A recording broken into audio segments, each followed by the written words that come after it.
Hello, welcome everybody, and g'day to episode number 7 of 2026. How are you, Cosmonaut? Hello, Purple Case Heater. I am well. I'm directly sitting below my heater, and I still have a long sleeve shirt under the work shirt. Oh, look, I can't even talk. I've got several layers on, so this is just freezing. Oh, how's everybody out there in the big wide world today? G'day, everybody. Thanks for joining us live again. Really appreciate you all being here. Absolutely wonderful to see you again. Had a month off from the podcast. We felt it. Yeah, well, busy geocaching and having fun. Facebook is not working. Okay. Oh, crud. Say it. Now we're going live. I don't know how to fix that, which is hilarious. But let me just see. Cosmo, if you would like to, let's start with a quick shout out of all the people watching. And I'll see if I can sort out this in the background. Awesome. All right. Who have we got? We got Tane Kenshin. We have got Sandy Spinks. I'm going to go with Security 10154 as Darkside Dan because that sounds like a Darkside Dan name. We've got Contesta. We have got Ryan XX. We've got Julie. We've got Aquilus listening in from the NT while on the road. Can I just say, Aquilus, I want to be you when I grow up because you are always traveling and I love that. We've got Bad Boy Heathy. Hello. We have got, here we go. Lewandon. I don't know your caching name. I'm very sorry. We've got Doomy16. Hello, Rome Forever. We've got your email and we are working on it. Sandy PCE says, welcome home. Yay. We've got the I've got us on Facebook. I've got us on Facebook. It should be there. We've got Greg and Jen. We've got me and Dee. We've got Brewmaker. We've got Fitzy. Yep, cool. We've just been told it is working now from Mini K. Thank you, Mini K. WA's got Facebook working. Fantastic. Richary is here. We've got KCP. We've got Blue Wattle. Spiderwebs 4. We've got Sci-Fi Rules. Team Canyonero. We've got Charmad. So Surefoot 24 is watching. And they say, you reckon it's freezing in New South Wales? Try it on Phillip Island. I was planning on being in Phillip Island at the end of October to be a marshal down there. And then one of my family members decided they were going to have their wedding over that weekend. How dare they? I'm no longer going to Phillip Island. That's it. They're not getting a Christmas card. RV Robert is here. Cicada. GWD, Aussie, ABC 85612, and Bevan 345. That is all I have got so far. Bevan from WA, that's absolutely awesome. Oh, that's wonderful. Thank you everyone for joining us live tonight. So if you didn't see the quick update social post, tonight I'm just going to give you a quick probably going to be a long show, but it's just going to be an overview from my trip over to Europe in the month of June. I'm just going to share some photos and some stories with you. I'd love to be more organized and tell you exactly all the GC codes of the ones I visited, but just be happy you've got pictures at this point in time because technology was not my friend today. What we are going to do, though, we're going to put it out on the podcast so that we are being held accountable in the next week or so for our Patreon subscribers. We will have updated information. So you will have GC codes. You will have some behind the scenes shots more pictures and some more info that PCE didn't put up on her travels while she was away. So if you're not a Patreon subscriber yet and you want to see some behind the scenes stuff, might be a good idea to head on over to patreon.com. GDU podcast. GDU. Whoa! Oh, Doyle Rules, dude. Oh, dear. I've had sugar tonight. I apologize. I know, right? I think we're off script too. I think we're off script already. Yeah. Sponsors. Need to say thank you to our Sponsors. sponsors. Copy that. All right. Special thanks to Eleni at LK Consulting Group for the marketing, mentoring, the coaching, and the pushing and the prompting and the prompts for social posts and actions. So thank you very much to Eleni. Thank you to John and Di from geostuff.com.au for their continuous support and monthly prizes. Absolutely. GDU, we truly treasure the pair of you. Special thanks to See My Shell. SMS handles the audio editing and some of the video editing for GDU. So thank you very much, SMS, all the way over in America. Thank you very much. What else have we got? The prizes. Yes, thank you very much. Prizes. If you would like to go into the draw tonight to win a prize from geostuff.com.au, simply head over to tinyurl.com/GDU wheel. That's the web address. And then put in your name, your geocaching, what is it called? Your geocaching name. And you'll need the code word. The code word tonight is GDU-Europe.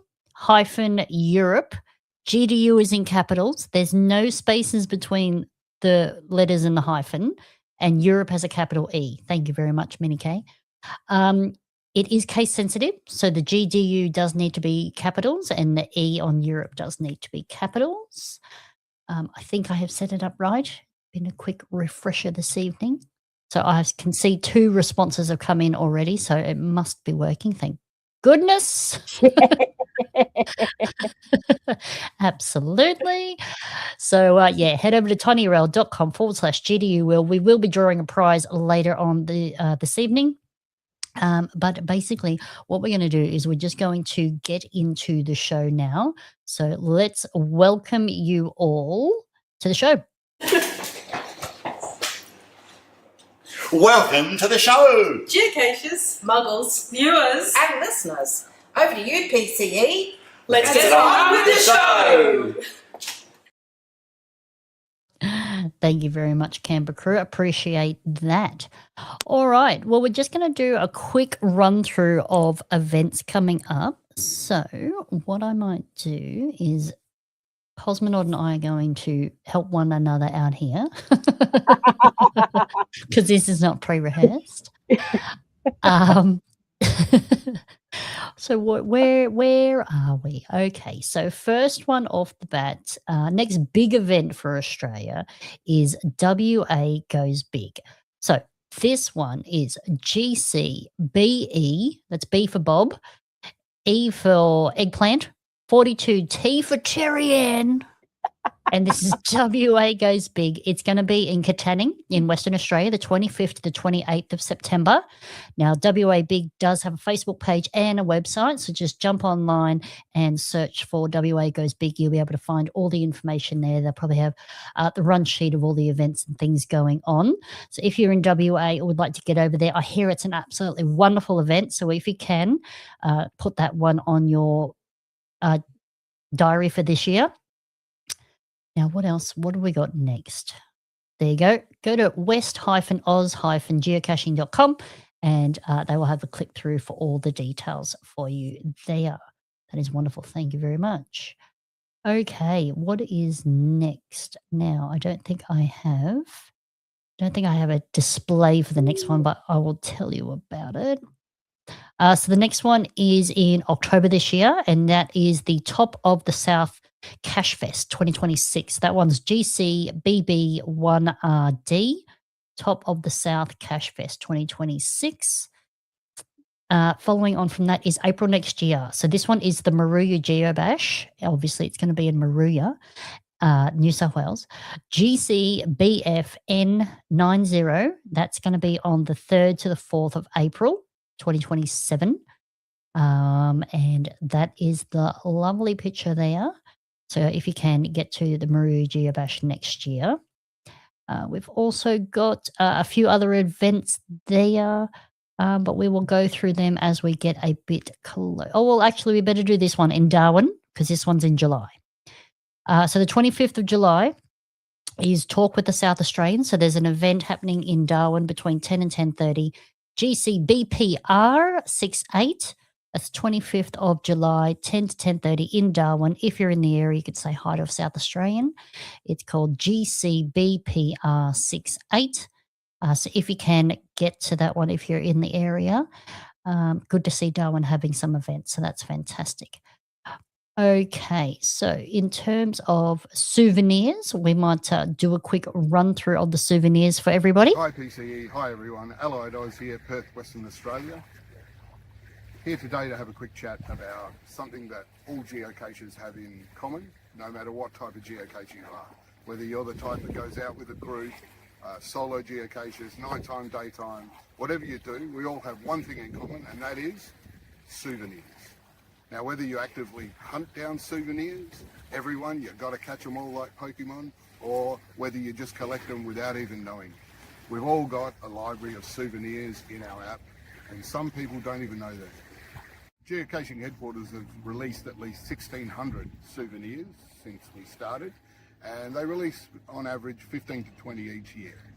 So back over to PCE to tell us what's available now and coming up in the near future. Bye from WA. Thank you, Adelaide. I always appreciate that. All right, Cosmonaut, I might chuck over to you so that you can run us through our next couple of souvenirs coming up. Excellent. So we have International Geocaching Day is August 14th, 16. We've got International Geocaching Day Hider, August 1st to 30th. So any day in August, if you are a hider or if you hide a cache, then you will pick up the souvenir for International Geocaching Day Hider. September equinox is September 19 to 22nd. We've also got Ceto or Saito Season 2, which is 1st of September to the 30th of November.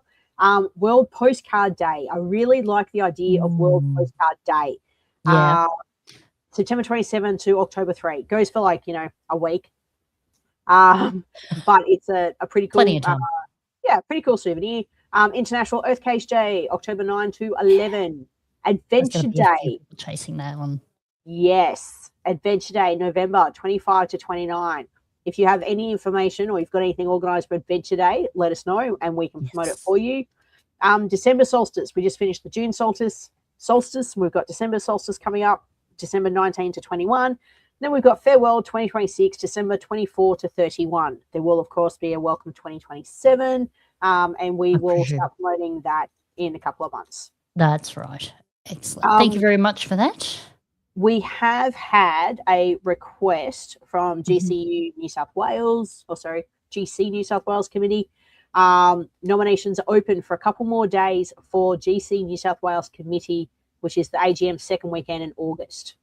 So if you wanted to become a member of GC New South Wales, I believe the cutoff was 16th of July. It's now been extended. Yeah, absolutely. It's really fun. I've been on the GC New South Wales committee, and it's actually really fun to come up with ideas for the geocaching community.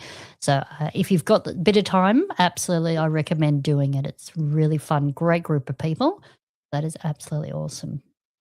G'day, Gliss. Thanks for being here live. So good to see you. That's it.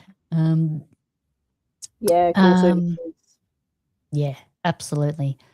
Great. All right. Let's do our TB news. So Patrick has done a lovely video for us today.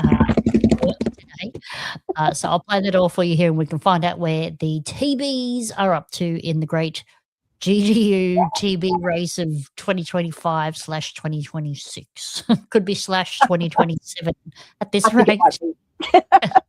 Right. But that's okay. Fine. All right, here we go.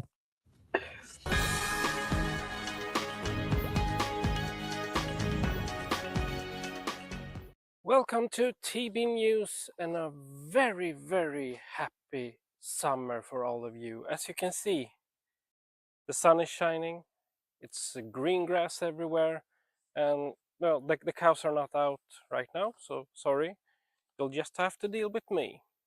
So let's start with Sweden to New Zealand, TBA4VF0. Still stuck in Skåne for almost a year.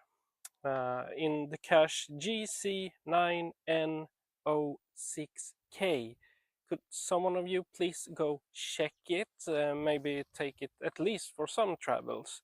This is just 600 kilometers, so please help. Then let's go to USA, to Australia.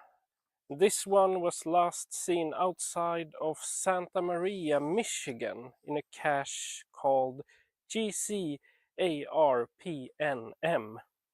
Great job! That is 7,217 kilometers traveled so far. This one was stuck for a while, but yay! We are really happy for you. So, New Zealand to America, TBAJZ59. This one is still stuck in British Columbia for over a year. I'll just message the CEO and ask if they could check it out. So we'll hope it can get some new travels, or we might have to call in a search for it. Let's hope that it's not the case. And the golden child of this race, with 91,321 kilometers traveled so far. It was last seen in Poland, together with the wonderful geocacher called Lumen. Fantastic! We really like you, Lumen, but the other ones, come on, we need help. They are still stuck, so please help us make these caches travel along and compete. And now that we know where everyone is, or is not, who knows, it's time to talk about today's sponsor of this TB News. Dogs! Dogs has been the human's best friend for like forever.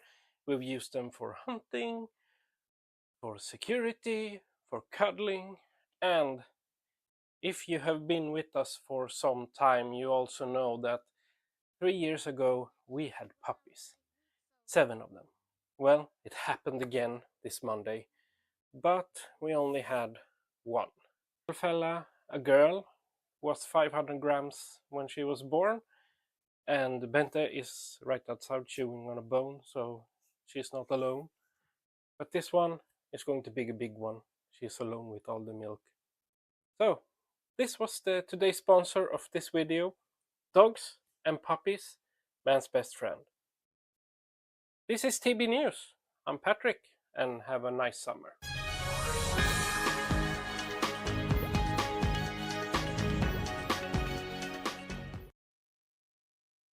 There you go. Thank you very much, Patrick. Appreciate you taking the time to make that video for us. That's awesome.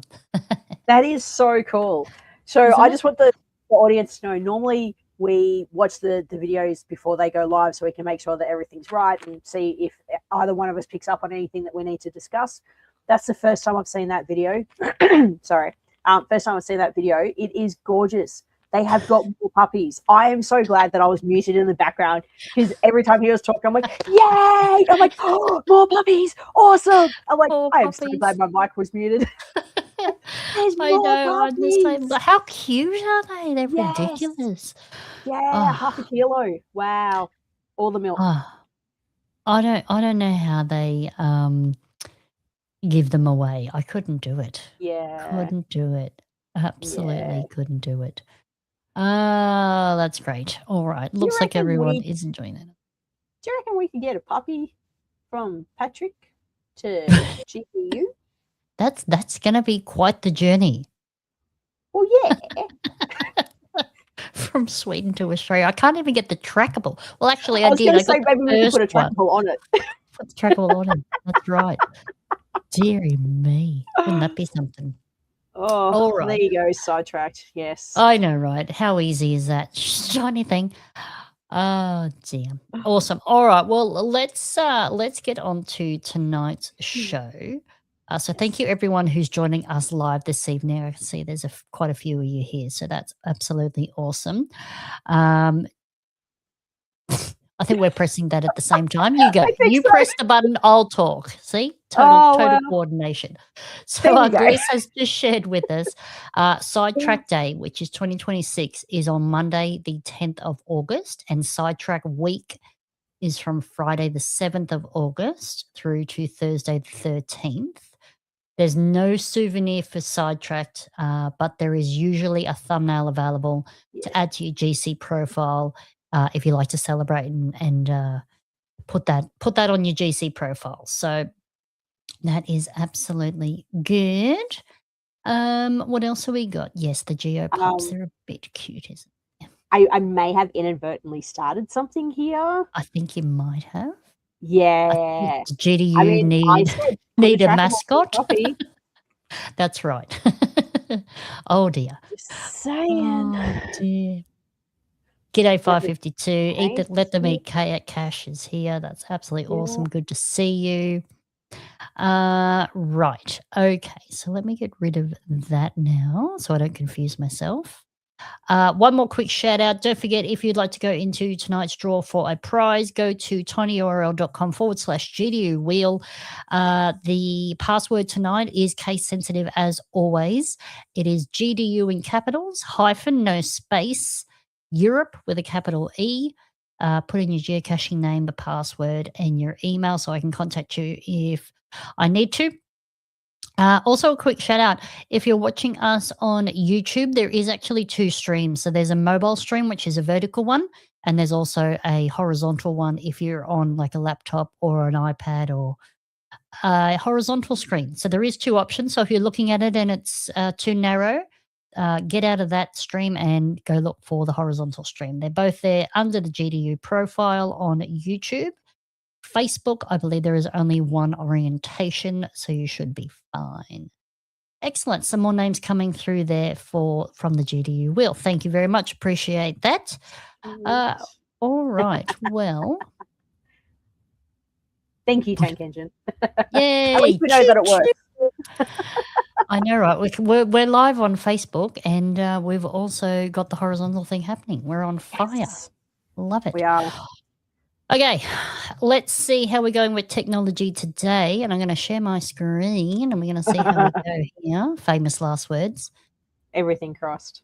I know, right? Oh, we got something. Here we go. Hey. Hey, it worked. Go us. We're so technical. Oh, dear. So I haven't done a shiny little map or anything, but if you go back to May's podcast, you can see the map which I shared with you all then. I'm not bothering to harass you with it again. I'll just talk about the places here.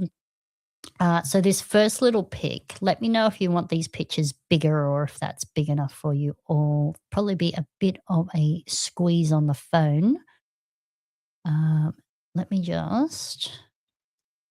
I do that. I don't need your info. Thank you so much. There we go. Is that better? That's a little bit better. That's a bit better, yeah. Okay, so this one here is the mascot for the trip. This is a little kangaroo with a signal trackable attached to it. So we took that one with us everywhere, and that was our little mascot for the trip. So this is me in Birmingham. Oh, I love it. Oh, dear. So the bull is the actual mascot for Birmingham. So they've actually got the shopping centre that this is in, which you can sort of see in the background, is actually called the Bull. And they've got these statues of bulls everywhere. So this was absolutely fantastic. So this was an Adventure Lab stage, which is hilarious. So this is me with the bull. So cool. And then then when you turn around and look down the hill, there's I think it's St Mary's Church, which is also another part of the Adventure Lab stage. So awesome. Again, it was just phenomenal. And Birmingham being the home to Black Sabbath, there was murals. I had all sorts of things all around Birmingham. So it was absolutely fascinating. Lots of Adventure Labs celebrating Black Sabbath. So that was really cool. So we walked around and looked at all of those. There's Queen Victoria. That was another Adventure Lab stage. This is like the center of the town. So this is the old, I think this is the council chambers, and then now it's a museum. So that was really cool. And then you turn the other direction, and this is a water fountain. But there were typical. When you go and visit, it was not working because it was down for renovation. I was like, good on you. Don't you hate you go somewhere as covered in scaffolding? Like, really? when I saw that just then, I immediately thought of like a dwarf. Yes. You're like, yeah, you've got like Yeah. the mouth and the hat, and yeah, I don't know. Exactly. Anyway, A back to you. little gnoming dwarf. Yes. Oh dear. So This this was another Adventure Lab stage. And this seat that I'm sitting on, I can't see it. There's a plaque on it. Anyway, Black Sabbath sat on this park bench for one of their photo shoots. So the Adventure Lab stage was to go sit on the park bench, and I couldn't get it in the shot, but there's pictures of everyone from Black Sabbath, and then you do the horns picture with yourself, and that's your proof that you were there. And then just behind, you can see the canal a little bit. What we did was after this, yeah, so you can see like the green, I don't know, moss growing on the on the canal. Yeah. And we went on an actual canal boat tour, which goes for about an hour, and you go for like quite a few kilometers. So it was really quite interesting. And they went through the history of Birmingham and the history of the canals, how they were built, what they were built for, how they were used. And then you go, when you get to the end, it was one of the filming locations for the new Peaky Blinders movie. I was like, oh, wow. Yeah. And then where you start, right next to where you start is a pub, which is also in the new Peaky Blinders movie. So, of course, when we finished the tour, we went and had lunch in the pub, which was tiny. It was so tiny, but it's got like this really cool facade to it. So, good one, Dave. Yeah, you and your wife are going to Europe next year. You will love it. I would recommend June. It is lovely in June, nice and warm. I mean, PCE this is now doubling as a travel agent. I know, right? Yeah, another side hustle. So, I mean, in this picture here, like I'm wearing a jumper because it was a rainy Birmingham day, but like this is their summer, so the locals are walking around in t-shirts, and I'm freezing in my jumper. I was like, what is going on here? I just had to double check to see if you were wearing the same jumper now as you were then. It's a similar color. I might be. You are, aren't you? I am. You were. Yeah. I have several purple jumpers, but this is the same one. I know it. Dear. Absolutely. I know, right? Detective. So Birmingham, absolutely love Birmingham. But it was a really fascinating town to go to.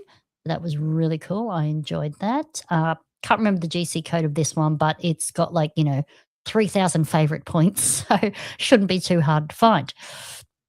Which we'll update next week when we send out the Patreon absolutely update. Yes. Mini K, you saw a guy in t-shirt and shorts and thongs in Canberra Centre today. What is wrong with people? No brains, no pain. Oh, dear. So the picture that I've got on the screen now is just a quick snapshot of Shakespeare's birthplace. So after Birmingham, the very next day we went to Stratford-upon-Avon. And we went to Shakespeare's birthplace. We went to Anne Hathaway's cottage, which was Shakespeare's wife. So that was really fascinating as well. I think this is me in front of Shakespeare's birthplace there. Super busy. Super busy. Did you have anyone singing in the courtyard or any opera taking place or anything like that? No, I didn't have any music accompaniment to my trip. As per usual. I was just happy it wasn't covered in scaffolding, really. Well, yeah, fair. And it was open. And it was open. And it was sunny. I know you probably can't tell here, but I'm in a T-shirt. See, Birmingham was the day before, and then this is the very next day. So it was hard to know what to wear. Yeah. Obviously, it's their summer at the moment. And the day before we arrived on a Sunday. And on the Saturday, they had like a 40-degree day. And then I arrived and it was 20 degrees. I was like, what is going on? Well, they obviously knew that you were coming from Australia and that it's Australia's winter. So they're like, we'll just halve the temperature. It's all good. Exactly. She'll be fine. She'll be fine. She'll be right, Couldn't believe it. She'll be right, mate. We'll just kill the Aussie. No worries. Yeah, so that was Stratford-upon-Avon. This is Cambridge. This is Cambridge University. So again, this is the very next day, back to jumpers and 20 degrees and windy, rainy, cold day. So Cambridge was cold. I know, right? Well, I didn't get the worst of the heat wave, but I got about 28 degrees was about the hottest that it got to while I was in London, which was excruciating because they're really great at dealing with the cold. So everything is heated, but nothing is cooled. So the buses, the trains were absolutely killer. But it was nice when you're riding on the push bikes and the electric scooters through town because you get a breeze. But the buses and the trains, forget it in the heat wave. So that was crazy. Yeah, this is just a little bit more of Cambridge. So there's a bunch of adventure labs to take you through Cambridge and talk about the history and all sorts. There's a map of Cambridge there. So I just thought this was another stage for adventure labs. So this was like a bronze, what do you call it? A model of the city. So that was really cool. Another adventure lab stage. Can't tell you where I was now, but Main Street. Oh yeah, I found a friend. I found a friend. Oh no, Kim, Shakespeare was not home. I was most disappointed, but I was just happy there was no scaffolding over the house. That's all. Yeah. Yeah, so that was Cambridge, and from there we went back into London and we stayed at Paddington. And I don't know if anyone is familiar with these clocks, but there's about 4 or 5 of these clocks around London. And I'm just showing the picture here. I don't think I added the video. I don't think I did. No, I didn't. So in the clock face is a little animation of a man, and he scrubs out the minute hand and the hour hand and then repaints it in for each minute of the hour, so it updates. Cool. And it's so cool. And they've got 4 or 5 of these, as I say, but this one was in Paddington, and I just had to go see it. Like, we were staying around the corner, so I had to go see it and just watch the little man take the watch hands away and then repaint them on. It was really cool to see. I thought it was wicked. So that was Have you another noticed adventure lab. that your jacket is a similar shade to the clock? It is. You're right. Yeah. That must be a trick of photography because the clock was white. I would have taken the clock home if it was purple. Could you imagine? Oh, how to have an international incident. Thank you, PCE. Thank you, Pete. That's right. Yeah, I know, right? That's right, Brewmaker. It is a virtual, and you've been there. That is absolutely awesome. I really love that one. Like, this one was on my to-do list. Like, I had to get to this one. So I'm so glad I did this one. I know, it's pretty cool, isn't it? That's right, yeah. It's very famous. Yeah, it's an art piece. Blending, absolutely. Yeah, and it absolutely worked. It's so cool. And then while we're in London, we did the Hop on Hop bus. So this is what we all think of as Big Ben. Which was what I thought it was called. Apparently, it is now the Elizabeth Tower. So it's no longer Big Ben, it's the Elizabeth Tower. There you go. So that's after it's all been refurbished. It was all shiny and gold and blue. G'day, Jess. Thanks for joining us. That's absolutely awesome. So that was Elizabeth Tower. I mean, and there's Parliament House and Elizabeth Tower. I mean, you can just see like the weather as well. So we did have a bit of blue sky. So that was nice. And same jacket again. This is me in Tower Bridge. Have you got a purple backpack on? I might do.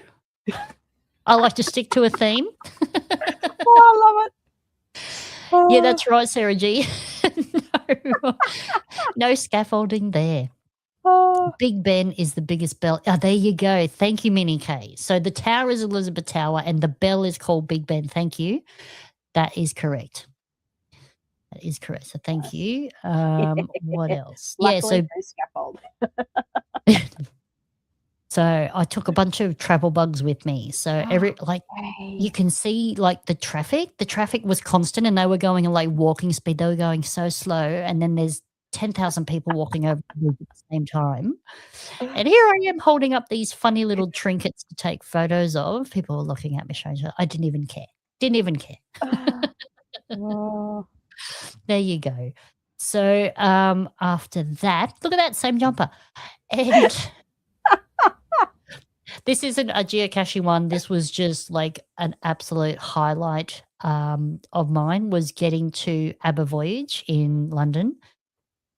I just absolutely had to go to this show, and I could talk about that for days. I mean, if you could go to it because it is amazing, not just the music, but like the technical side of it as well. So I absolutely loved Aber Voyage as well. Back in Paddington, this was just around the corner from where I was staying, was this bronze statue, and it's all the different animals eating at the table, and you can see I'm sitting right beside a koala. I couldn't believe they included a koala. I thought that was so cool. That's awesome. And they even leave space for you to sit. So Yeah. cool. See, Brewmaker, totally cool. Totally cool. Absolutely. Oh dear. So that was really cool. There was an actual traditional on this statue, and we've timed the picture really well, and you can't see, but there's a good 20 odd people standing behind me. So it was real tricky to try and look for the traditional. I think it was like a nano, or not a nano. You know those little Bisons, micros. you know, the plastic clear, and they're sort of maybe 2-3 centimeters long, and they've just got the little, like a plastic bison. I don't know the proper name. It's like a pipette type container. I don't know the proper name for it. It's only like an inch and a half long. Yeah. Yeah.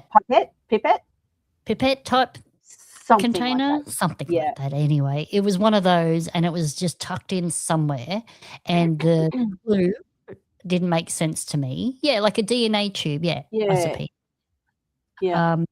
And the clue didn't make sense to me, and it was really tricky with all the people. So I gave up on that, but I took my photo anyway. So absolutely.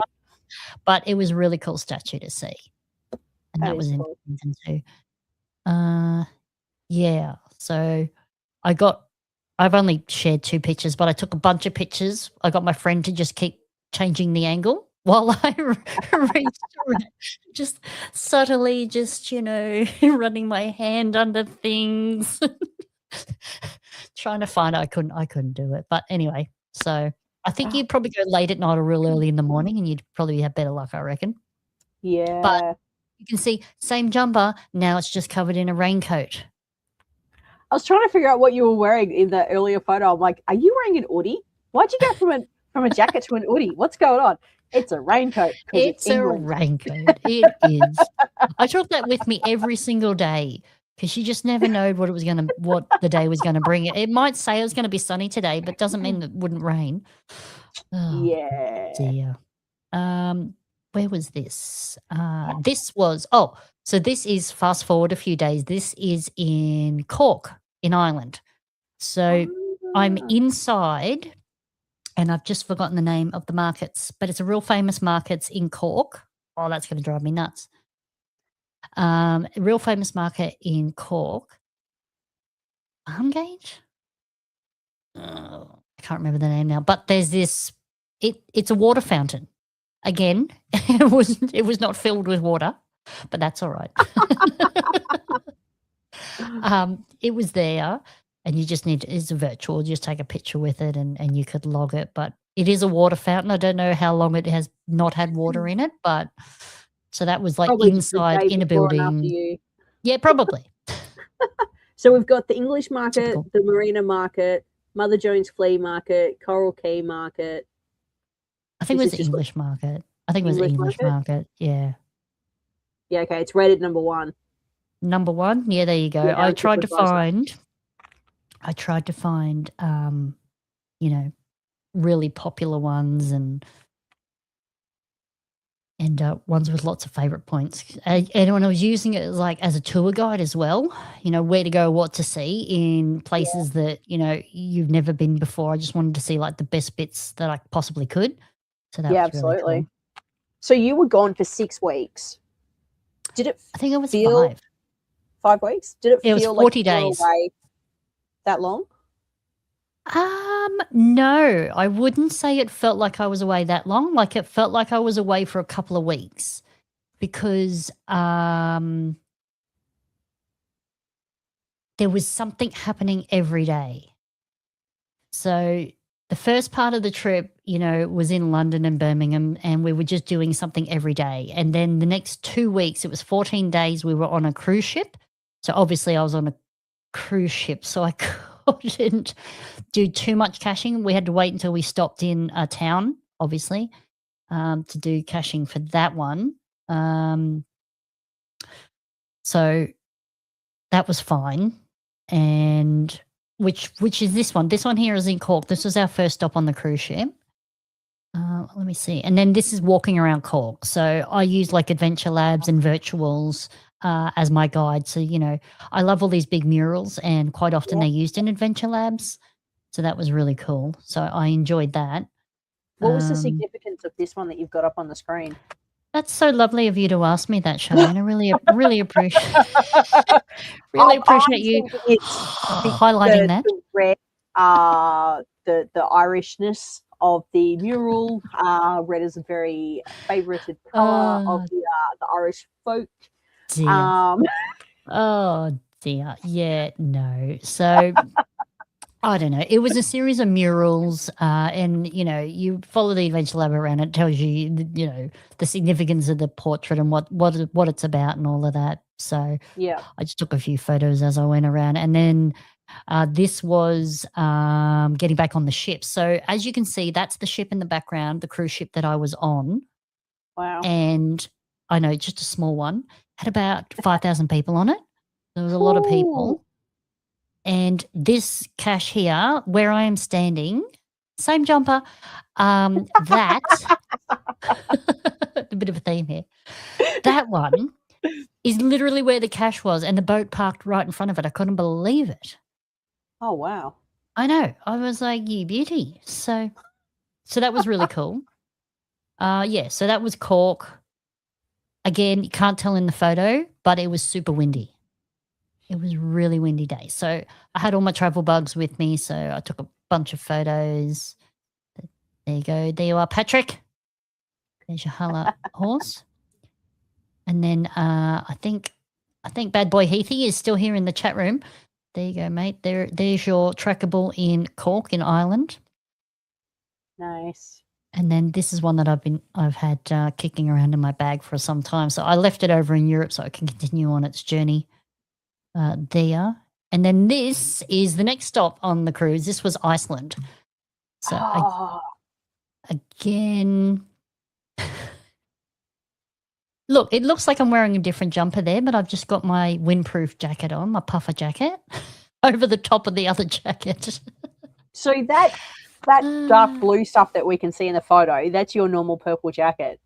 No, that's like a little, well, I don't even know the name of it. Like a scarf, Okay, all right. Yeah, because I'm like, I was just thinking that the colours are changing so much. If that's your purple jacket and you put a dark purple on the top of it, I'm like, it's now blue. Yeah, it's reversible. No. So I just had like a little, I don't know what you call them, but yeah, a little neck warmer, like a little, almost like a buff scarf. or something. Yeah, like that. Yeah. So again, just like a tour through. I'm going to say the name wrong, Akureyri in Iceland. That was our first stop, and this was just a walk along the river, or the fjord, as they call it. And then we went into the botanical gardens, and this was in the botanical gardens, and the geocache. Hang on, let me just see. Did I? Yeah, I did. So there is the actual geocache, the container, and totally going to give this away for anyone going, but it was inside that head. Like it's hollow in the statue there, and it was inside that head. And these are all the muggles walking around, so I had to time it perfectly so that I could retrieve the cache and then put it back, obviously. So that was really cool. What else? This is all my travel bugs with it. This was a church in town. It's on top of the hill. Still freezing. Found a cache nearby. Another one. This was an actual physical. I tried to get a physical wherever I could, as well as the virtuals. Akuriki. There you go. Beryl, you were there too. Lovely. Awesome. Thanks, Beryl. Appreciate that. Lots of pictures. I realized when I got home, I took lots of pictures of me pointing, which I guess is a bit of a trouble with traveling. But yeah. More travel bugs. You can see the ship in the background. That was really cool. This was a hill in the town overlooking the whole town, which I climbed to all by myself. Oh, look, I'll share this one if it plays. Come on, internet. So I took a drone with me. And so when I could, I would use the drone shots, but it was so windy, I couldn't always use the drone. So just had to be real quick. Are you glad that you took it? Like the amount of times that you were able to actually use it over your holiday period? Was it worth taking? Used it a handful of times and it really was worth taking. Yeah, it was. I wish I could have used it more because some of the locations were just absolutely beautiful. But like I did what I could. Yeah. And it was really good. I mean, you can see how cold it is there. And I mean, you can't see the wind in this shot, which is good because that's why I was able to use it because it wasn't too windy up here on the hill. But, you know, most of the time you climb to the top of a hill and it's windy. So that was really cool. But I like this one because, like, you can see the view from the top of the town. You can't tell how high I am. It sort of loses it a bit in the shot. But, you know, we were quite high over the town. So that was cool. That's awesome. Yeah, this was a sculpture in town just celebrating the fishing heritage of the town. So a lot of the villages on the coastlines were, you know, fishing villages, and that was their main source of income. And then, you know, with changes in time and all that.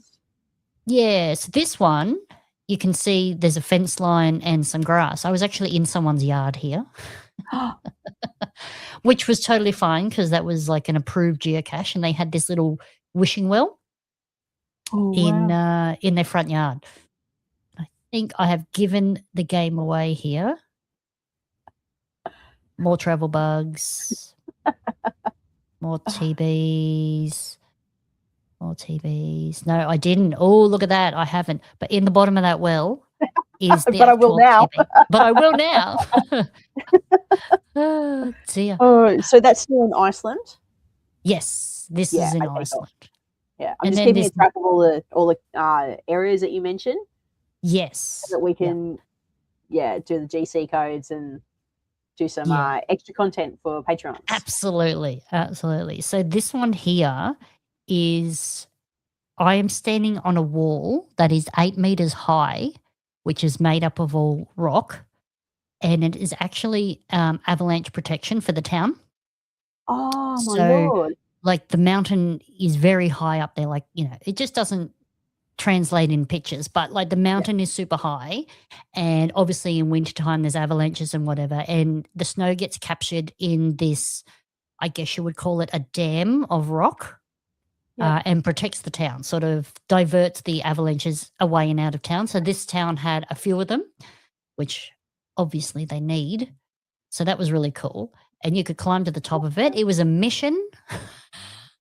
I think I nearly died, but that's okay. It was really cool. And, you know, like, avalanche protection is just not a part of my world whatsoever. You know, being nowhere near the snowfields of Australia, it's just such a foreign concept to me. So I thought that was really interesting. And, like, the actual wall that I'm standing on, you could see it from the ship when we came into town.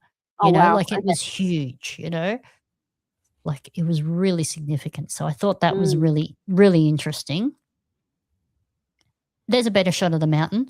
So you can see, like, the statue in the foreground, then you can see the tree, and then you can see like a group of trees at the bottom of the mountain. Well, that grass type color, that's the actual avalanche protection. You can see it's got an angle. Oh, so that when the avalanche comes down, it sort of directs it out and away from town. Yeah, right. So, like, that was fascinating. I mean, and the mountain, like, look at the size of the mountain. It's huge. And this little village is at the bottom of it.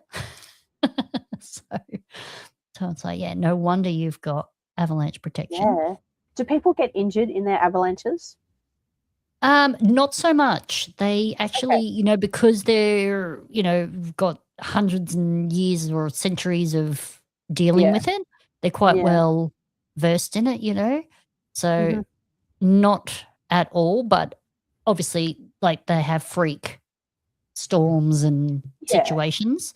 So, Yeah. but generally speaking, no. No, really good. God, can you imagine going over there during winter and having that just Oh. covered in snow? It wouldn't it just be a sight though? Like, it would just be so Yeah. pretty. Like, I think I would never leave my room. It would be too cold. Like, this is me in summer. Look at me. I'm in my puffy jacket with a hoodie. Imagine me in winter. God. So this We will was get you to Canberra, and you will have to be dressed for Canberra winter. if I come to Canberra, all you're going to see is my eyes because everything That's else will alright. be covered. I I'll be will take a photo of you, with you with just your eyes to and say you'll be in a t-shirt. PCE made to Canberra. Oh no, like seriously, long sleeve shirts, under this shirt, sitting under a heater. Oh, it'd be terrible. Terrible. Oh. And then this is a bad photo again because you can't see the angle, but I'm at the bottom of a hill here. And now that I'm trying to tell you what it is, I can't think of the name. But, it's called the Troll Seat. So in the town where we were, Akurira or Akurike or whatever it was called, which I can never pronounce properly. This is called the Troll Seat. So let me just see. Oh, That am place I is not? huge. But basically, hang on, let me go back a sec. So there it is there, actually. So you can see like this mountain, this whole mountain range, and then you can see like the dip in the middle. So the dip in the middle is called the Troll Seat, and legend has it that there was there you go, the giant seat. Thank you. The troll was coming back from her day out hunting or gathering or whatever she was doing, and when the sun rises and daylight spreads across the land, the trolls freeze into rock form. So she had to get home before the sun rose. So she was rushing home, and she stopped here to have a seat to rest before the sun came up. And she's left this divot in the mountain range. And then where her feet were is where the water is. So where her feet were resting created the hole for the water. And then that's the seat that she was sitting in to rest. And then, she got up and made her way home before the light Awesome. rose. So I thought, that was a really cool story. Yeah. And I guess it's folklore, obviously not everyone believes in trolls and whatnot, but Yeah. I just thought it was interesting. So that was me at the bottom of it. I didn't have time because the ship was leaving maybe an hour, about an hour after I took this picture. Yeah. So I couldn't climb it. But there was a physical, a multi, and a virtual up in the Troll Seat. So there's a better view of it. Yeah. That's insane. And you can, you hear the story and you go, oh, yeah, I can see that. Yeah. You may not believe in trolls, but it's like, oh, yeah, that's a cute story. Yeah, absolutely. So I thought that was really cool. The obligatory TBs make an appearance again. But you can see in the background there is still snow on the mountains. Yeah. And this is only June. a couple of weeks ago, wasn't it? Yeah. Yeah, this is, probably 30 days ago. So, but it was beautiful in the sun, but you can see the water on the water. You can see the wind on the water there. Like, it was windy again, like super windy. So I couldn't fly the drone here, but it was just such a beautiful place. And we're in the bottom of the fjord here. Like, it was so cool. Okay, this is the next stop in Iceland. And before we got there, I don't know if you can see it very well, they had a lava eruption. Right, yes. And it's you can see over onto the road. Yeah. So they had a lava eruption and it actually progressed over the road. So this road was closed and we had to go a different way. But yeah, you can actually see the lava crossing the road. I was like, oh, wow. So that is Iceland still in formation. I was like, oh, wow. This day was super windy. I had to lean forwards just to walk anywhere. In the end, it was such a strong wind. I ended up just tucking in behind one of the others and just sort of walking behind them, using them as a windshield. It was so windy.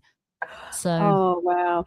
so that was really cool. And then we went for a drive out to the national park, which took about 2 hours to get out there.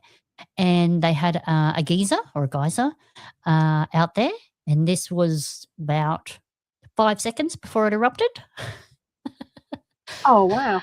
But I was trying to get a selfie with it, but I mean, how do you time that? So, Yeah. but so that was in the national park. Again, this was Adventure Labs, Earth Caches, and Virtuals. Yep. You can kind of see like a little bit of steam coming up, Yeah. rising from And the water. if you were like really good eagle-eyed, you could see like a couple little bubbles rise to the surface, and then you would have like a couple of seconds before it would erupt.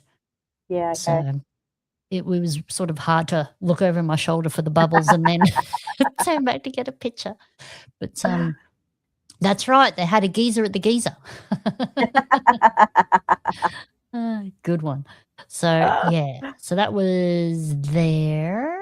And then this was back in town.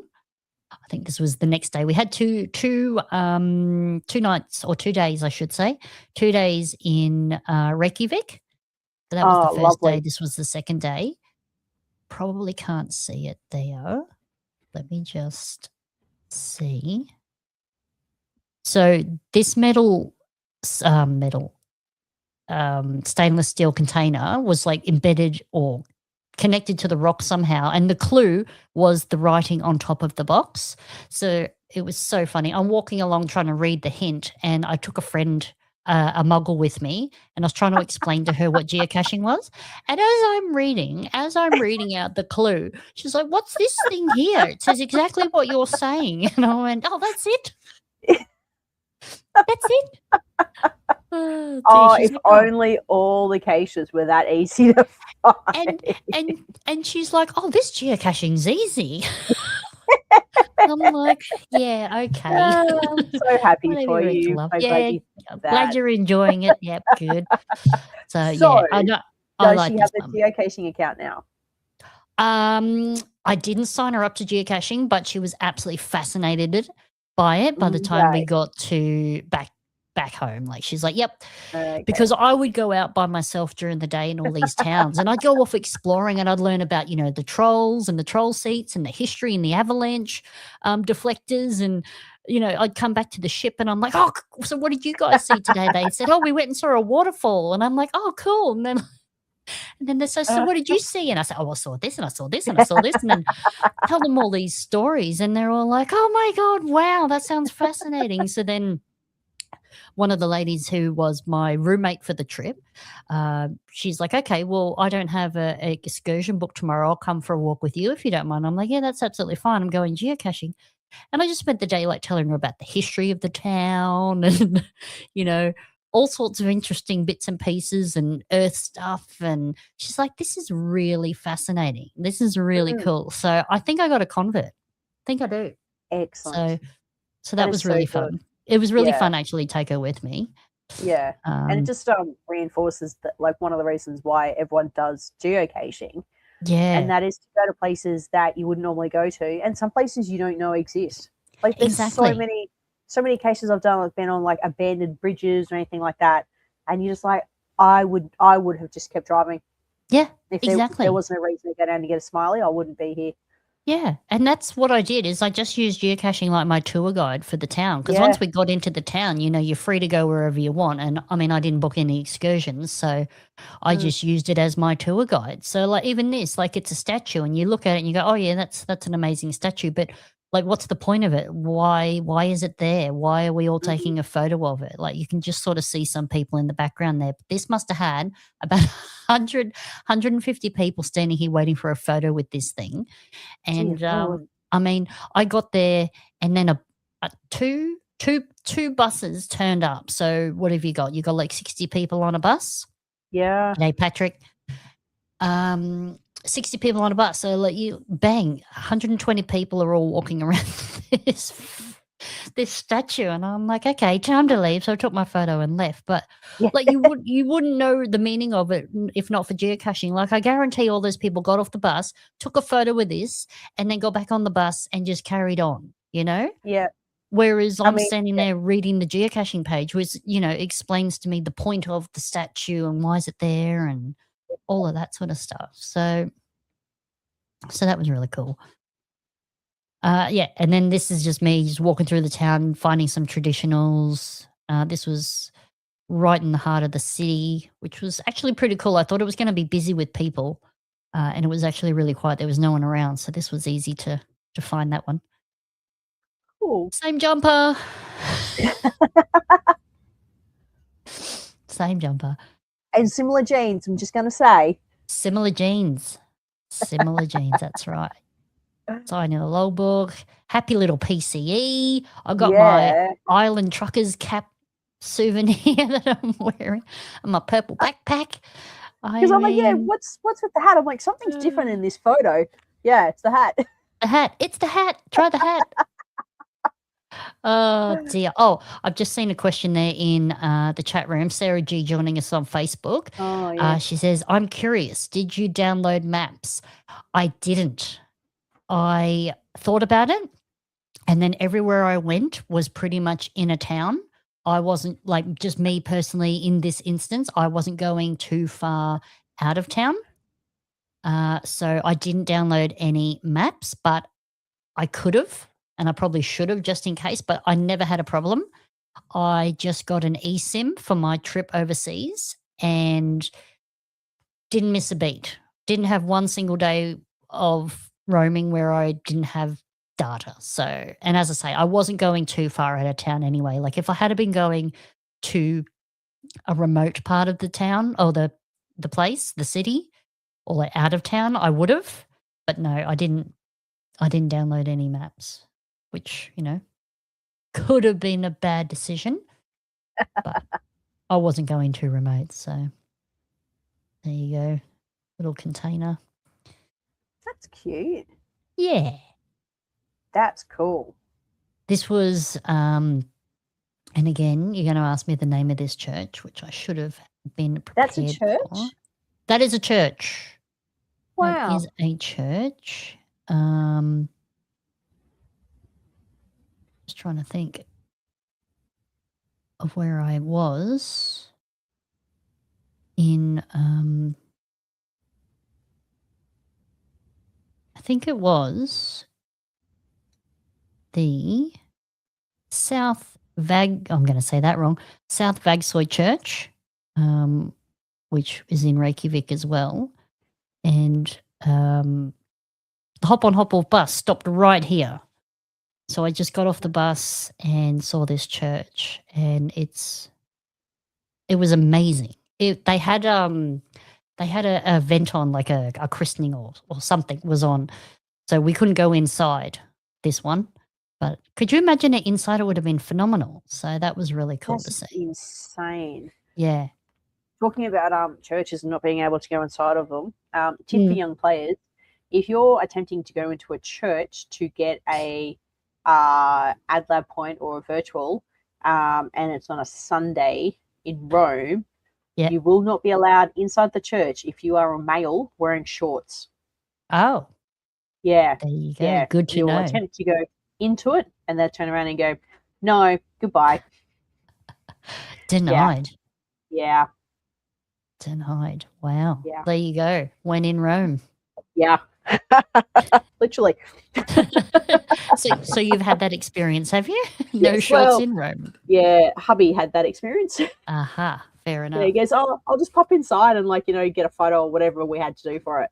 And I'm like, I don't know, you've only got shorts on. He goes, yeah, but they're tailored shorts. I'm like, yeah, I don't know. Yeah, no. He's like, oh, they wouldn't let me go in. And I'm like, was that because of your shorts? He goes, yeah, it was. I'm like, all right, next one. Told ya. Oh, dear me. All right, next photo. Oh, we're going backwards here. Hang on, I'll get past these. This was just the travel bugs with that first geocache that was super hard to find. More travel bugs. I try to take, because I personally, I don't know about you guys, but I personally love when I set a travel bug free and it gets photos from its travels. Yeah. Like I live for photos on my travel bugs. I absolutely love Mhm. it. So I tried whenever I could, and I think I did pretty well, to take a photo of the travel bugs wherever I was. That's why That's there's a lot cool. of travel bug Yeah. photos. I I'm sure absolutely the love it. owners will appreciate it as well. Like we've already got one in the audience, Yeah. who's appreciative of the photos that you've taken Yeah, and exactly. actually logging it. So many Yes. people don't log the trackables. Yeah, I know. Yeah. It's very annoying. It can be, yes. Oh, yay! That's a cool photo. Oh, dear. Right, so now this is me about to take on Norway. So you can see Wow. you can Cold? see getting a bit chilly. That is a So massive jacket. it is a massive jacket. Were you warm? Yes, super warm. Okay. So I actually did get hot. I mean, you can see it's sunny. So if you were Yeah. out of the wind and in the sun, it did get warm. So all I had like under the puffer jacket was a long sleeve shirt and like a wool thermal. Yep. So when the wind stopped and you're in the sun, I actually had to open the jacket because it got hot. Yeah, okay. And Yep. like that beanie that I bought in Iceland, it's Yep. a lined beanie, which I know a lot of people out there are well traveled, but like I've never needed a beanie that had a lining, so I didn't know beanies come with Yeah. linings. I've only Yep. ever had just a knitted beanie. This one Yeah. has like a fleece lining to the knitted beanie. It was so Oh, warm. wow. It was That's a bit so boozy. Like I've and seen lined beanies, but not fleece lined beanies. fleece lined beanie. Oh, Couldn't wow. believe it. And then so like that was fantastic. I love that. And then my pants actually windproof fleece lined pants as well. Wow. It's like I was ready. I was ready for Yeah. winter. So on the clothing, did you get all of that in country or did you pick it up somewhere before you left? So the pants are mine. The jacket I actually borrowed because like look at the jacket. Where are you gonna wear that in Australia? Like I borrowed that from a friend who Even Canberra, you'd travels. be hard pressed. Yeah, well, true. If I moved to Canberra, I'd probably buy 10 of these. But yeah, I've never been to a place that needs super duper clothing for, like -5 or whatever. I think that's, Yeah. rated at -2 or something crazy. So I Nice. just borrowed it.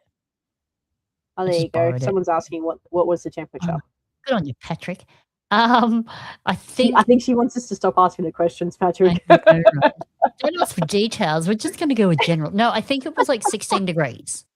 So like not cold, Yeah. but there was a cool wind and like it's just constant, like it just never stops. So Yeah. and then I didn't share a picture of it because I didn't want to bore you too much. But as we came into Norway, the first town we got to was sort of sunrise and we just came and it was just all fog. And I think we arrived at 6:30 in the morning. The flip-flop weather. Good on you, Patrick. Pick the European out of the crowd. Yeah, I know, right? And as we came into the first town in Norway, yeah, it was just covered in fog and the foghorn was going off. So I think it's every 30 seconds or something, the foghorn is going. So, wow. I hope you didn't want to sleep through. But yeah, it was good. Oh, there you go. Lots of people have seen fleece lined beanies. I've obviously not traveled to the cold places. 'Cause I I just don't make do sure that well my in the cold. beanies are really tightly knitted. Oh, yeah. So no Yeah. air gets through? Yeah. Oh, that's good. Keeps you nice and warm. Well, I have now got a super duper U-Butte fleecy lined beanie. Whoop, whoop. Woohoo! Go me. And you will have to come to Canberra during With my winter fleecy lined so you beanie. can use it. I know. I won't be able to use it anywhere else. Oh, dear. So this was just, what was this? This was Malloy. This was the first stop in Norway, and this was Malloy, and they've just got these murals again through town. This one was fun. It was a crab playing like with like a violin type. Right. Law. Yep. It was very clever. It was very cool. another one on town. There you go. Art by They look Frederico. Yeah, aren't they? They are. Yeah, this one I- and the one where he was holding the fish, or the hands were holding the fish. Yeah. Insane. Like, Yeah, that one. I don't understand how they get the scale right and then the perspective, because we're all Yeah. standing on the ground and like it looks perfect. So Yeah. I guess if you're level with it, the perspective would be off, but from the ground, they Yeah. look fantastic. This one was cool. Fisherman with his gold chain.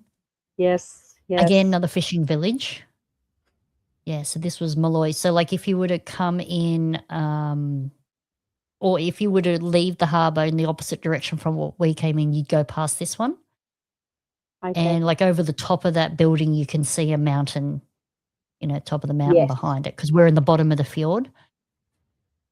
So, and yeah, so I found a physical, and can't quite see it in that picture, but that's a church behind me, sort of up the hill a little bit in Malloy. So I found a physical, and it was funny. I should have got a picture with them, but I didn't think of it at the time. I had to wait for another geocacher to find and log the cache before I could then go and log it. Yeah. I was like, oh, I should have got a picture with them, but I didn't think of it at the time. But yeah, so that was fun. Oh, there you go. There's the church. Isn't it just a Nice. cute church? Yeah. That was cool.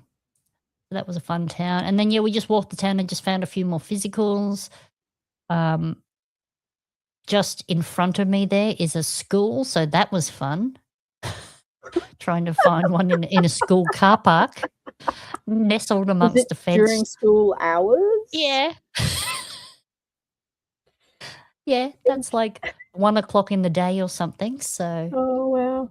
try not to look suspicious. Yeah. Oh, That's lovely. you'll love this. You'll love this. The name of this mural, this bird, I mean, you can probably guess what it's called. Chip chip. No, this is a giant tit.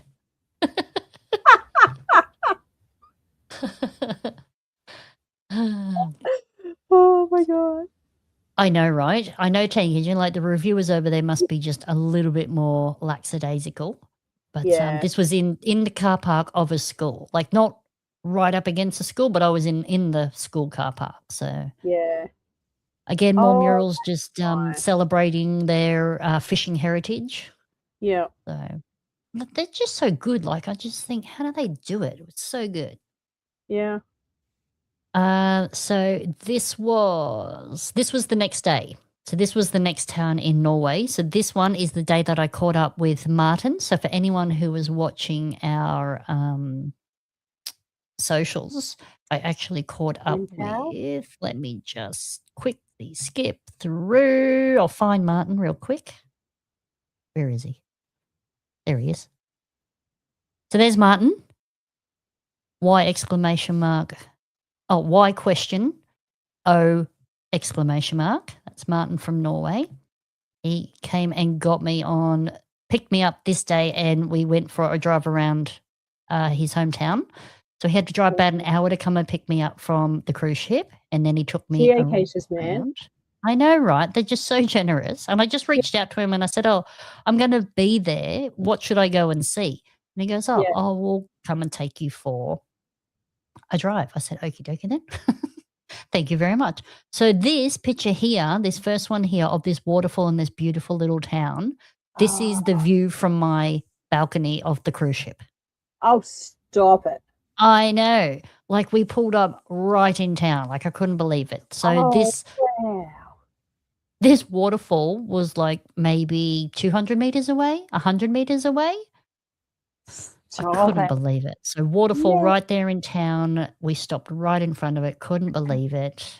So it was absolutely beautiful. There was a bunch of adventure labs around this waterfall and in the town. As you can see, nearly run out of space on this logbook, so I managed to find a little bit of space for my name. Excellent. And I love that you're using a purple pen to sign. Of course I am. Yeah. You've got to stick with the theme. So then Martin took me for a drive and we went up. So just around the corner there, you can see like the boats are going around to the left.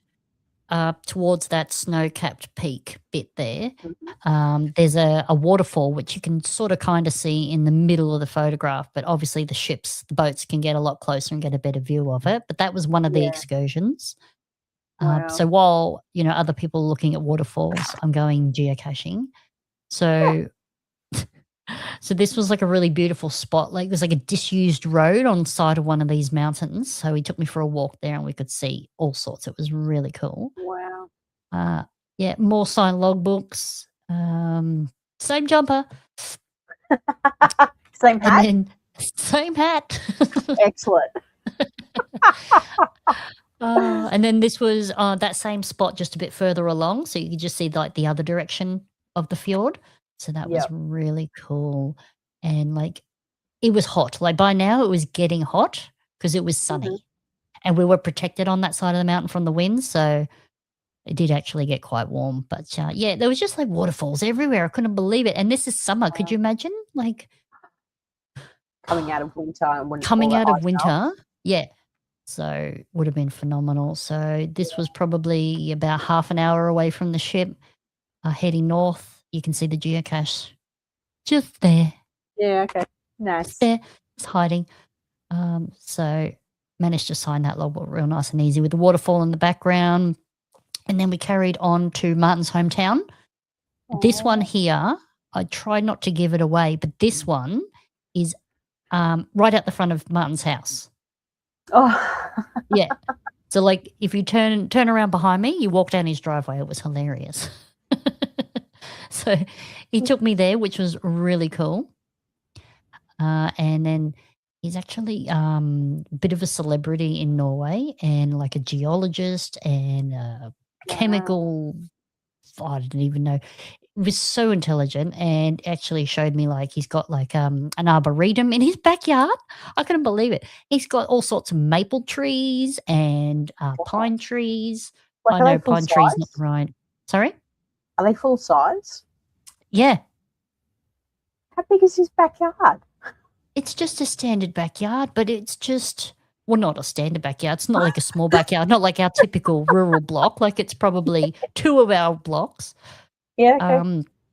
And yeah, it was just, he had these all sorts of pine trees and maples. His favorite tree is a maple. So he had a few different types of maple. There was green, an orange one, a red one. So like that was really fascinating. And then I've forgotten the name of the flower that's behind me, but they're absolutely everywhere. Nice colour. I think is it a rhododendron?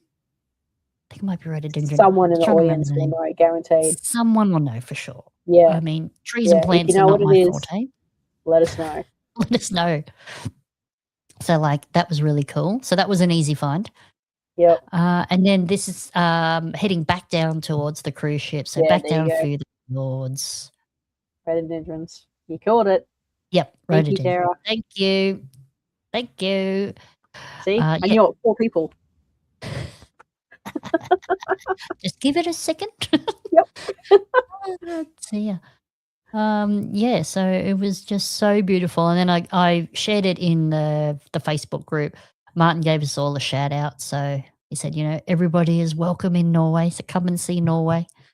Oh, well, I'm looking to head over there next year. Wow. The family. Yeah. There you Norway and go. Iceland. I've see. got people that I can tell you to meet up with. There you go. So this is us leaving Norway. That was the second stop. And this was the third stop on the Norway part. And this one, I'm actually at the top of what the Norwegians call a hill, but I would call a mountain. I think it was about 1,800 feet high. It was high. And the whole point of this trip for me was because this town here, which I'll show you a picture in a second, is I have a pen pal of over 20 years and he's Norwegian. And this is the town that he lives in. And the cruise ship stopped in his town. Now, I have met him before. He came out to Australia about 20 odd years ago. And we've been talking for like 25 years. Anyway, he now has a family. So he's got a wife and 3 beautiful children. And the cruise ship was stopping in his hometown. I was like, I have to go on this trip. And then like I told my aunt, and she's like, well, you have to go. And then I told mum and dad, and they're like, oh yes, you absolutely need to go on this trip. So then, we made it happen. But like, this was, the catalyst for me going on this trip, really. So this is the result of us catching up in the town. And we were only able to catch up for maybe 2 hours because the cruise ship only stopped in the town for such a short time. And like, obviously you've got to get off the ship, and then you've got to get to where you're meeting, and then you've got to get back on the ship and all that jazz. So it was really quick, but it was so worth it. So I said, oh, let's just go for a little hike or something. I was trying to think of something we could do that wouldn't cost a lot of money. Oh no. Being aware that he had a family and I was on a budget. I'm like, let's just go for a little hike, thinking it would be like, a flat hike, maybe a walk along the river or something. He goes, yeah, there's a hill just behind us, like literally 4 minutes from his house. I'm like, okay, that's fine. We can go for a walk up a hill, no worries. And like, he's got twins who are 3. So I'm like, well, if you bring in the 3-year-old, it can't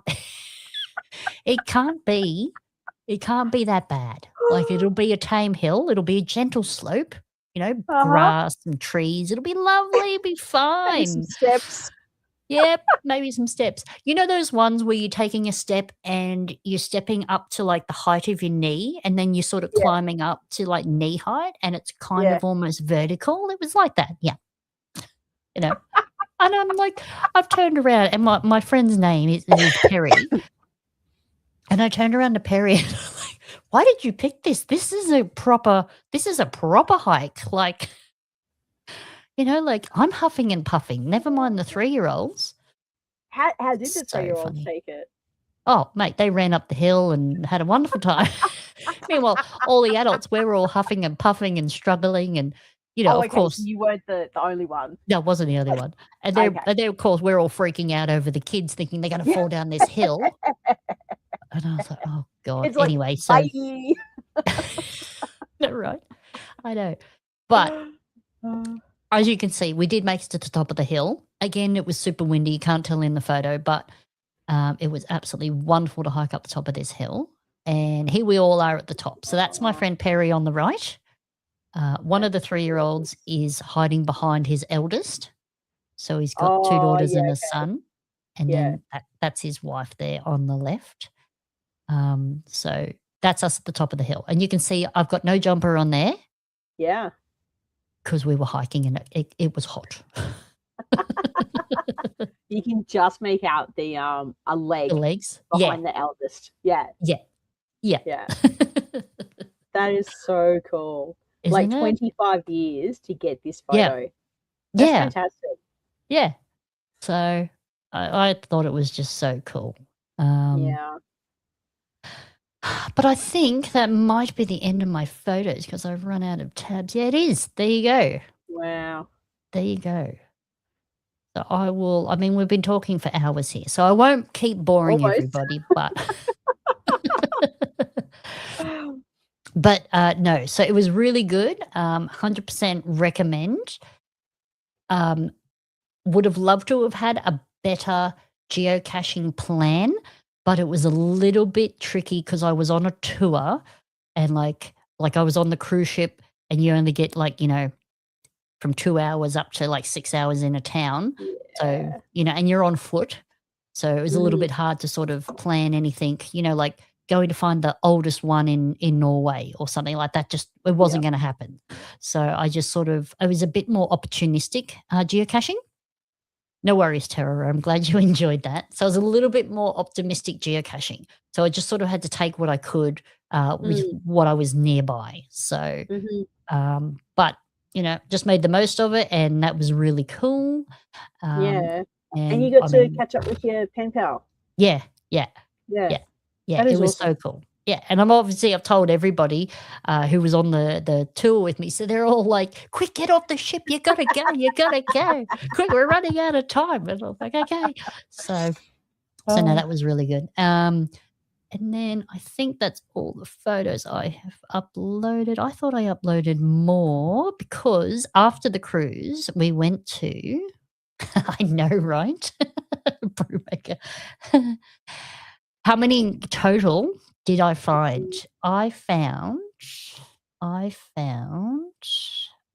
tell you in 1 second.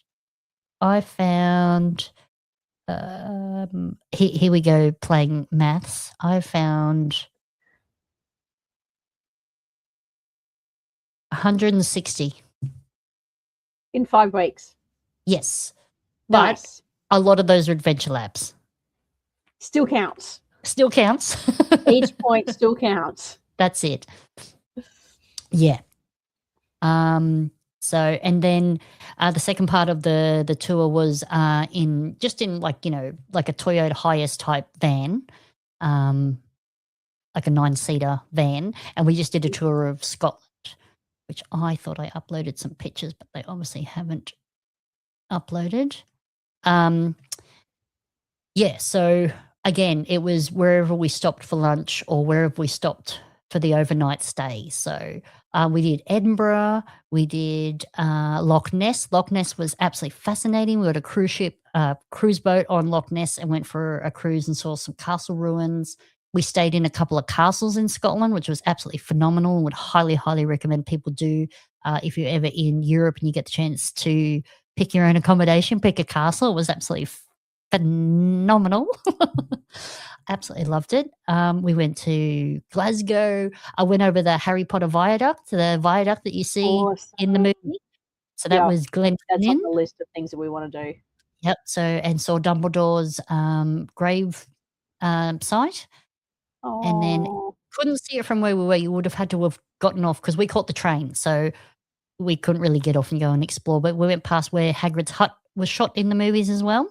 We went past that same location. So, like, I mean, I just burst into tears when I saw the viaduct. It was so exciting. Yeah, I was like, so oh cool. my God, it's right there. So that was really cool. Yeah, and then absolutely loved Edinburgh. We go back to Edinburgh. Glasgow was great. Glasgow was really cool.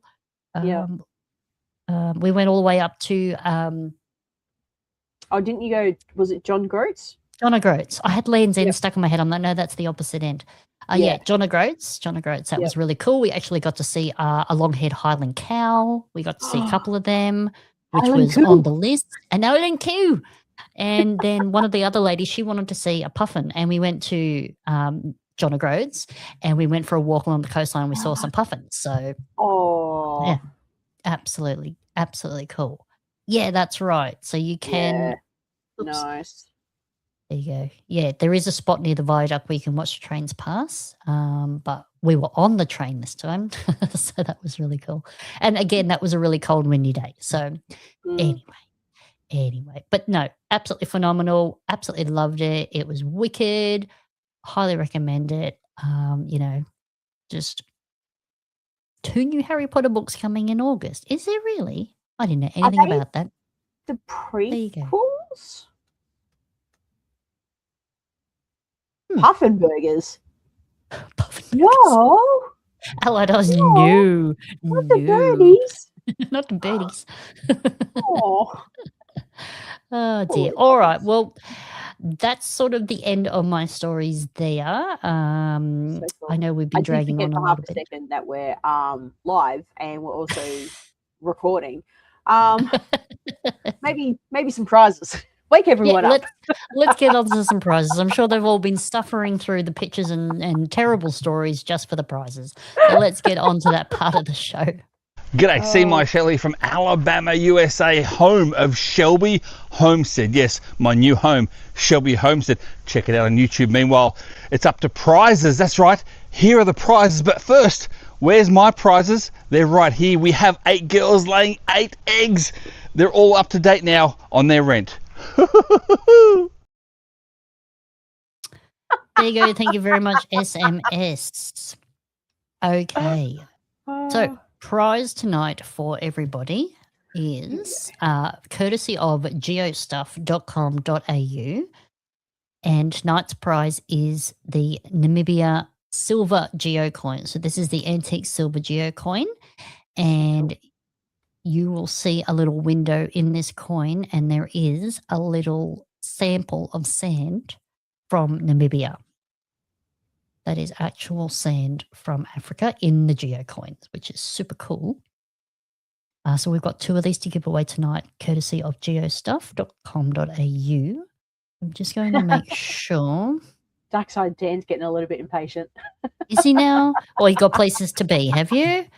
My apologies. He's got All prizes right. to win. He's got prizes to win. Well, I mean, everyone reckons he's banned anyway. He keeps winning too many prizes. So, But if it's Patreon prizes, it does make it easier for me when Canberra people win. Just saying. well, true. Oh, I'll try my best, but I make no promises. Cool. So I'm just adding everybody into the wheel of names. Sorry, the wheel of names. And just making sure there's no double ups. Yes. Absolutely. There we go. That should be all good. Yes. So if you haven't had a chance, head over to tinyurl.com/GDU wheel and enter your geocaching name into the wheel of names. So while PCE is checking the wheel of names to make sure that everyone's on there, you do win, Darkside Tan. We are. I know, right? We have posted you the prize. Yeah. Just doing a shout out for the wheel of names. Your wheel has to be on there. Oh, sorry, your name has to be on the wheel to win. You can only win once. Once you have won something, your name will be removed.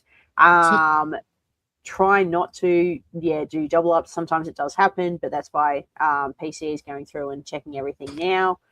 And once we do call your name, you have 30 seconds, live audience only, to claim it. If you do not claim, then unfortunately we will need to redraw and your prize will go to somebody else. Absolutely. Those are the terms and conditions. I think I covered all of them. Oh, you're on it. I love it. Oh, dear. That's it. You've got to remain positive. Okay. Yes. Looks like everyone has entered their name onto the wheel of names. Allied Oz, are you not on there? Please hold. I'll double check. And Dusty Jasper Jet. Allied Oz not on there. Okay. Seeing as you're so nice, who else do we miss? Dusty Jasper Jet. Dusty. Yeah, there you are. You're on there, Dusty. Cool. There you go, Allied Oz. You're on there too. That's awesome. All right, let me give this another shuffle. Put you all there. I'll just have one more check. Nope, everyone is on. All right, Cool. so That's what everyone's playing for. there you go. RV Robot. Okay. RV Robot. Robot. No, it can't see. There you go. Cool. There we go. Miranda, what's your caching name? And I will make sure you are on there. Miranda, give us a caching name and I will make sure that your name is on the list. And we should be good to go. All right. I think everyone's on there. Yeah. Give Miranda another couple of seconds for them to type in what their caching name is. What's your caching name, Miranda? And then PCE can put it in the wheel for you. Widge 76. Yep, Pretty sure Widge 76, right there. Excellent. Fantastic. All right, so we're going to give a quick countdown and go. All right, 3, 2, 1, spinning the wheel of names. So we're singing who to win. Who's going to win? It is Get Out of Town. It's Tank Engine. Oh, my goodness me. Yeah. So, Congratulations, Tank Engine. You win the Namibia Silver Geo Coin, courtesy of geostuff.com.au. You. Alrighty, as per terms and conditions, you have been removed from the wheel, and we will do a quick countdown, and we'll go again. 2, 1. Oh, I was not ready. Choo choo. Yay! That's right. Yay. Woo. Who we got now? Get out of town. Oh. See, it pays to play. Wow. There you go. All right, let's stop sharing that one. Thank you very much for everyone being here live. Now, what we're going to do is, while we're on a roll, is we're going to do the Patreon prize. Yes. So, if you are a Patreon of GDU, if you're part of the GDU crew, you are going in the draw to win a prize, and I'm going to hand it over to Cosmonaut to tell us all about it. All right. Let's see if we can get this one. There we Excellent. Okay. So we're doing 2 Patreon prizes this month because I could not get technology to be my friend last month. Oh, So this month you will get a selection of 3D printed casing containers. We have got some fidget spinners. We've got the GDU Patreon flash tag. ooh. Oh, geez. Slippery little yeah. sucker. Yeah. Where am I going? Lovely, There you lovely. go. We got some fidget spinners because I love fidget stuff. Nice. And what was the This green little GDU thing? Ooh, that's snazzy. That is like I won't say it's a Lego block because Lego is copyrighted. A building just block. like- GDU building block. Yeah, a GDU building block. They do come in different shapes and sizes. So here's another one. It didn't finish properly though. Ooh. So you can see that it's got like a little bit of like edging there Texture. that I haven't been able to. Yeah. It's yeah. rustic. It's rustic, yeah. I love it. I love it. Okay. So let's go to the Patreon only prize. Share that. And then give us a quick countdown. And 3, 2, 1. Burns 3, 4, 5. Excellent. Excellent. So that is Patreon number 1.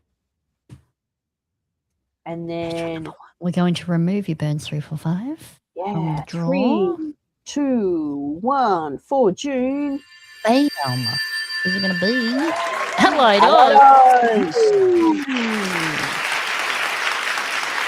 Yay. Now, I don't have to ask Cool, whether we've got your addresses because I know we do. We have got it. Don't you worry. I've got their number. That is absolutely awesome. So congratulations to all the prize winners this evening, both Patreons and regular viewers. Thank you very much. Thank you for being here live. We really appreciate it. Don't forget, if you like tonight's show, like, subscribe, and hit the bell so you get a notification whenever we're going live. If there's a topic you'd like to see on the show, please reach out to us. You can do so on the socials, Facebook, Instagram, yada, yada, yada. We've also got email as well, so you can contact us on geocachingdownunder@gmail.com or reach out to us on Facebook and Instagram through private message. That's absolutely fine. If you'd like to be a guest, please reach out and let me know and what we can talk about. I would absolutely love to hear from you. Again, a big thank you to our sponsors of the show. Without you, we couldn't do the show. We couldn't carry on. So thank you very much to them as well. So big thank you to Lainey at LK Consulting Group for the marketing, mentoring, and the coaching program. Big thank you to geostuff.com.au for the monthly prizes and also the support. And big thanks to SMS for helping out with the audio editing and some of the video editing. Really appreciate that. That's absolutely wonderful. Big shout out to our Patreons who also financially support the show as well. Again, if we didn't have Patreons, we couldn't bring this to you each month. So big shout out to the Patreons. Here we go. As GDU patrons, we are proud to support PCE and the Geocaching Down Under podcast. Patrons are the heart of the show, so a big thank you to all the amazing supporters. Your donations help keep the show alive. So if you'd like to join the GDU family and support the show, go to the Patreon website below. GDU rocks!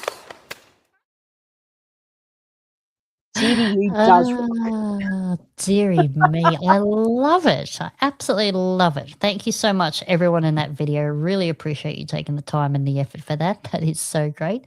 Thank you, Tara Rome. Appreciate that. So big thank you to all of our Patreons. I'll give you a quick shout out here. Where are you all? There you are. See my shell, Kitty Catch. We've also got Kingfisher AU, Snappy Tomcats, Julie, Darren Archer, DTY73, Wollaston, Team Casho, Hev Walker, James 0116, Darkside Dan. He's here. Scramping, Lee 737, Contesta, Gliss, congratulations. Allied Oz, congratulations. Arnott Family, Isa Peter, Oz Glory, Roddy C, Young Old Fella, Tank Engine, Choo Choo. Benny H, Chook and Chunk, Strange Trousers, Burns 345, congratulations. Shawfoot 24, trying to keep warm in Phillip Island, good on you. We've also got DFC_JLK 2019. We got Angel G, we got Mama Bear 66, Toy Hunters, Cicada, Sky Lizard, Throsby on Church, Little Bass Girl, and Minnie K and Fitzy. Thank you very much, everyone, for supporting the show. As I say, couldn't do it without your support, so thank you. Don't forget, you can watch the replay on YouTube or Facebook, and we will release the audio version in a day or so, and you can listen to that on any of your favorite podcasting apps. Hope you all had a great night. Thank you for bearing with me and my travel stories. Really appreciate that. We will see you again on the 11th of August. We've got another fun show lined up for you all. Big thank you, Cosmonaut. Thank you for being here live. It's good to be back. Always. It is good to have you back. That is awesome. So thank you, everyone. Hope you've had fun. And remember to get lost, to get found with GDU.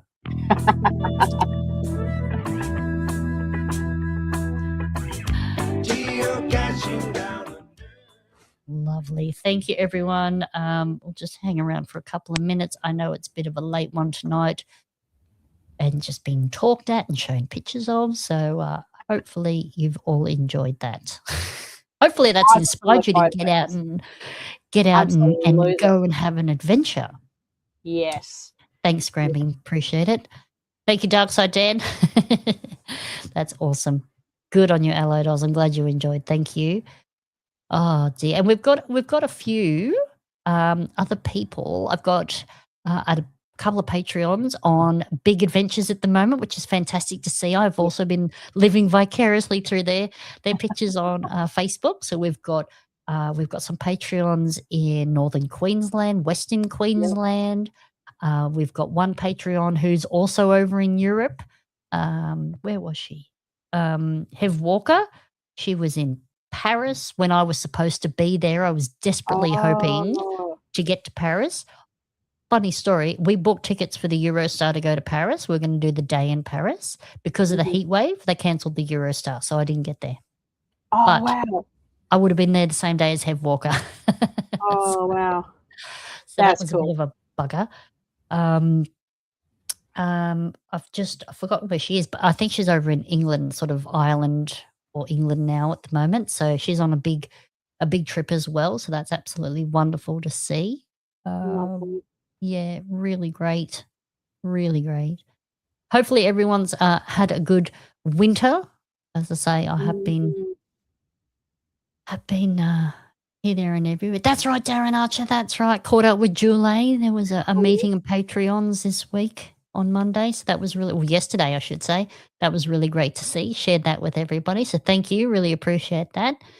Thank you, Minnie K. I will be sharing some more photos to the Patreons in the week upcoming. Patrick says he's always up for visiting GDU. How surprising. Thank you for being here, mate. I know it's early morning over there. Yeah. Thank you, Scramping. So Hev Walker is currently in Ireland at the moment. So she's been here, there and everywhere. She's got some great photos there as well. So that's really cool to see. Thank you for sharing with us. I'm wondering, just thinking about show topics, if we get, say, even 3 photos from each, whether we make it a Patreon thing or just people that regularly watch us, put it together and then have that as maybe like an end of year or a start of year bit. Oh, yeah. So that everyone gets a chance to show off where they've been. Yeah. And it doesn't even have to necessarily be geocaching focused 100% of the time. No. I reckon that'd be cool. We could do a photo slideshow. Yeah. Just put some music to it that could entertain us all. Yeah. Maybe inspire us to go somewhere. We will look into that. We will sort something out. Yes.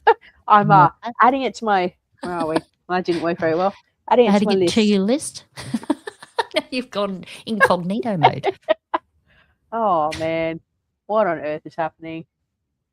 I think I might have Hey. to get might be up for a new laptop. Oh my goodness me. Yeah, you know, if my camera's doing that now, and I've got the ring light. For And- those people that are still with us, I didn't have audio to start with, and then I couldn't get a virtual background going. And then you lost your camera. And then I lost my camera, so I logged out, Yeah. logged back in, didn't have any camera, had No. microphone halfway through, and then just started pressing random backgrounds, and it worked.